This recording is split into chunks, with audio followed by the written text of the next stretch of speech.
المحترم، أصحاب السعادة، ضيوفنا الكرام، الفضيلة السادة العلماء والمفكرين والأدباء، سيدات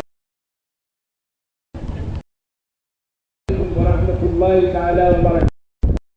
قبل أن أدخل في كلمتي اسمحوا لي أن أستطرد بيتا من الشعر العربي لأدخل عليه تعديلا بسيطا حتى ترضوا عني وعسى. لقد قال الشاعر: آمين وبلغتها قد أحوجت سمعي إلى كتمان، أما أنا فأقول قد أحوجت رجلي إلى صولجان.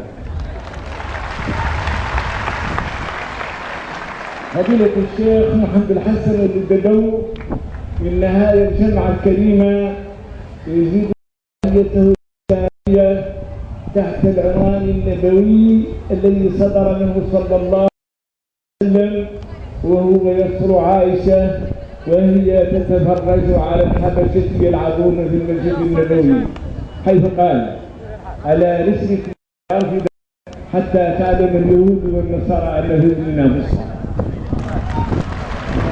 ففي ديننا فصحى، إن ديننا ليس مجرد بكاء وصمت، ولكنه أيضا دين ابتسامة، دين فرح، دين سرور.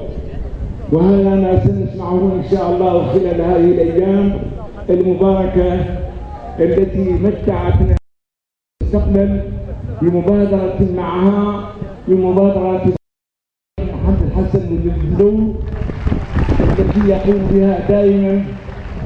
واسمحوا لي أن أقوم بوشاية بينكم مع الشيخ. لقد كنت في منزلي في حوالي الساعة 3 وأنا نائم وشبه نائم، أنتظر قوما يريدون أن يقوم لهم بعقد الزواج.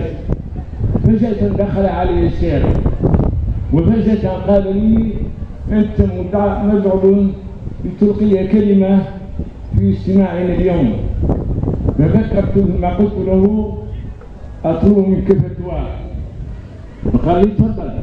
قلت له: لقد طلب مني أن أقوم بعقد زواج مع جماعة ينتظروني عند الساعة 5، وأنتم الآن موجودين في البيت، ووجودكم مقدم على كل الاعتبارات. وبكل بساطة قال لي: سوف نحاول أن أرجئ العملية حتى تقوم بكلمة ثم توصل إلى العقد المبارك، ومن هنا فأطلب منكم السماح لأنطلق إلى العقد المبارك.